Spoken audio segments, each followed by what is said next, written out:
I have been asked by many agents what my thoughts are on the NAR Commission lawsuit and what should agents do differently to avoid liability.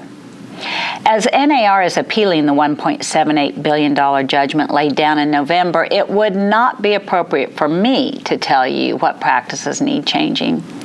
Look to your respective associations for any advice on that. But today I will share what I know are the basis of the claims and some thoughts on what led to these claims.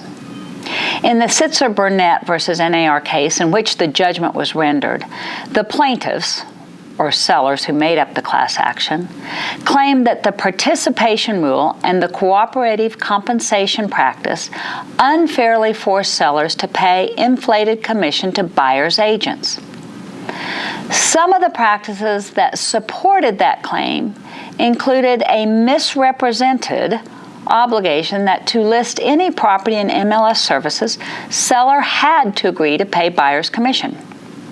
It is my understanding that a seller did not have to agree to paying buyers' commissions, but that they were strongly encouraged to do so because most buyers do not have enough cash to pay the down payment, normal closing costs, and commission. If the commission was rolled into the purchase price, i.e. seller paid the commission from the proceeds of his sale, then buyer would be financing a percentage of that commission equal to the percentage of his loan to purchase the home. If buyer's using a 90% loan, for example, then the commission would technically be 90% financed. In fact, in a very old case in Dallas County, the court said it didn't matter what side of the ledger or closing statement a charge was on, the buyer effectively paid all closing costs. And I find that to be sound reasoning. If you think about it, whenever a buyer agrees to pay a fee that the seller normally pays, such as buyer agent commissions or owner title policy, the buyer expects a concession in sales price. I think we, the industry, could have done a better job of making it clear that sellers had a choice to share commission or not, and how their choice impacts the marketing of their home. Let the seller then choose. Other practices that lend a little credence to sellers' claims of inflated commission is, first, the practice of buyer's agents telling buyers that their service is free to the buyer. It is not free and never has been. Whether buyer pays for the service in cash at closing or seller pays it from the seller's proceeds, it is a valuable service paid by buyer. And the second practice, failure of buyer's agents to enforce the provision of our buyer's representation agreement that states if the commission paid buyer agent by seller is less than the amount agreed to in the buyer rep agreement, the buyer will pay the difference.